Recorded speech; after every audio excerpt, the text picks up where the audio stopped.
Good morning students. मैं Mrs Sangeeta Jain Samant, associate professor of home science, government girls college Ajmer. आज BA part 1 home science के students को paper 1 में section C के बारे में इमोशनल डेवलपमेंट के चैप्टर में आगे बताने जा रही हूँ। बाल्यावस्था के कुछ संवेग, उनमें से आज हम डिस्कस करेंगे। पहले भय यानी फियर यानी डर। अब भय क्या है? भय कोई इनबॉर्न इमोशन नहीं है, ये एक सीखा हुआ संवेग है। इसकी एक आंतरिक अनुभूति होती है जिससे व्यक्ति दूर भागना चाहता है। और भय जो है अलग अलग परिस्थितियों में अलग अलग व्यक्तियों के लिए अलग अलग तरह से एक्सप्रेस किया जाता है। बालकों में अलग तरह से भय के एक्सप्रेशंस होते हैं, भय के कारण भी अलग होते हैं। बड़े लोगों में अलग तरह से भय के कारण और उनके एक्सप्रेशंस होते हैं। तो चलिए इसमें आज बात करते हैं हम भय के चैप्टर, भय के इमोशन के बारे में थोड़ा सा और अधिक विस्तृत रूप से। पहला है भय के कारण। देखिए, भय के कई कारण हो सकते हैं, जैसे कुछ लोगों के लिए अंधेरा, कुछ बच्चों के लिए डरावनी परिस्थितियाँ, कुछ बच्चे अकेलेपन से ग्रसित होने पर भी इस भय को प्रदर्शित करते हैं। कभी कभी कोई चीज़ से कंडीशनिंग हो जाती है, यानी जिसको हम बोलते हैं भय संबद्धता। कंडीशनिंग का मतलब यह है कि हम किसी चीज़ से जोड़ लेते हैं। जैसे कुछ बच्चे अंधेरे के साथ जोड़ लेते हैं कि अंधेरा होते ही उनको भय लगेगा। कुछ लोग कुत्ते को देख करके भय उनको डेवलप हो जाता है, या किसी को कोई साधु बाबा को देख करके। तो ये कंडीशनिंग होती है जिसको हम बोलते हैं भय संबद्धता।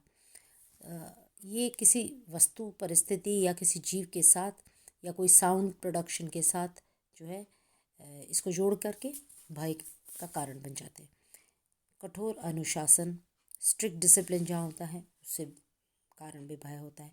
दुखद अनुभूतियाँ, मतलब ऐसा एक्सपीरियंस जिससे कि मन में दुख प्रकट हो रहा है, उससे भी बाद में डर पैदा होने लगता है। जैसे कि मान लीजिए कोई बच्चा कहीं गिर गया है और गिरने से उसको चोट आ गई या खून बहने लगा, तो वो जोड़ लेता है इस तरह से।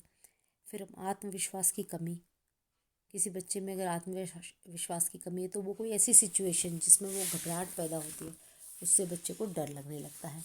कभी कभी डरावनी कहानियाँ, कुछ घटनाएं उनको सुनने में आती हैं, जैसे कोई उनको डरा करके भूत प्रेत की कहानी सुनाता है या इस तरह से पेश करते हैं कुछ कहानियाँ, तो उनसे डर उत्पन्न हो जाता है।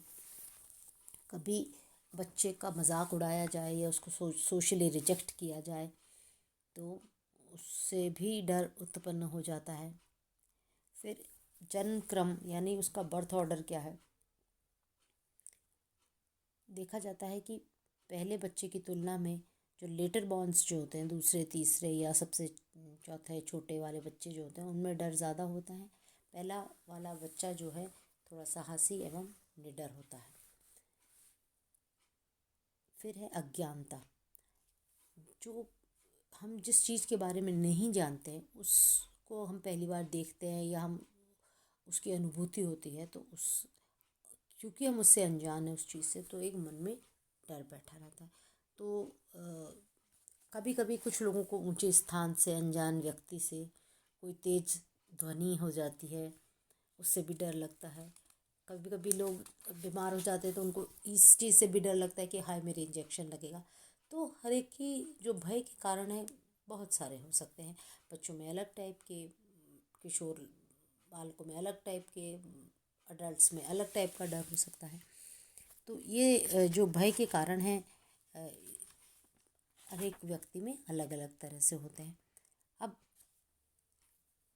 भय जो है उसको उनको नियंत्रित तो करना ही पड़ेगा कि हम कैसे उसको नियंत्रित करें। As parents, as teachers, as well wishers, हमको जो है बच्चों को भय को नियंत्रित करने के लिए कोई ना कोई उपाय करने होंगे। देखिए, पहला है आप उसको अच्छी साहसिक कहानियाँ एवं घटनाएं सुनाएं जिनका मॉरल अच्छा हो, जिनमें डर की कोई बात ना हो।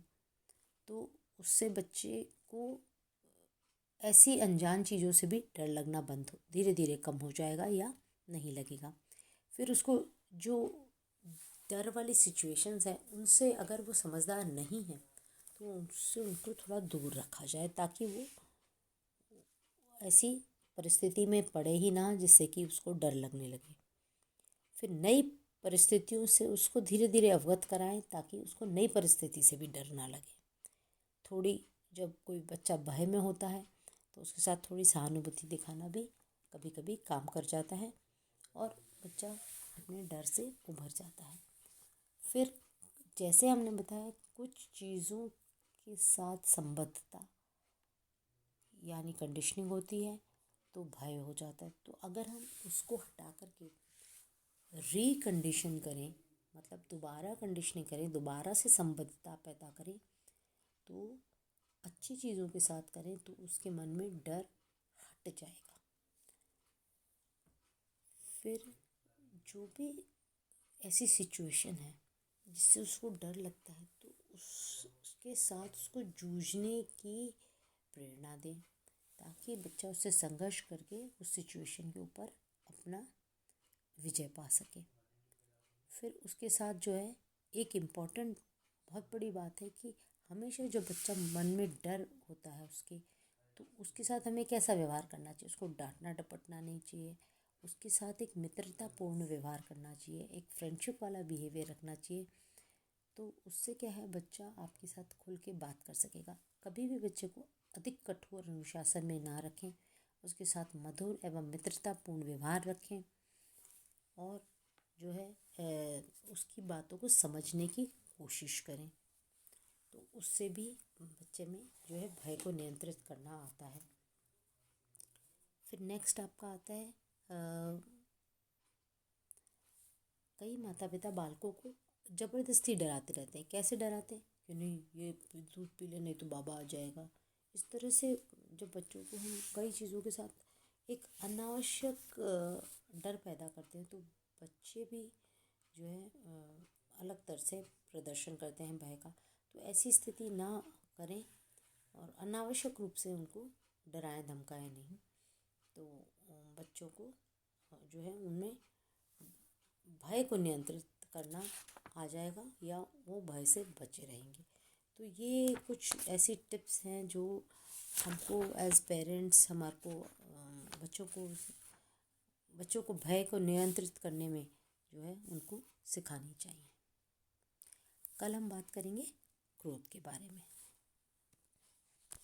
धन्यवाद।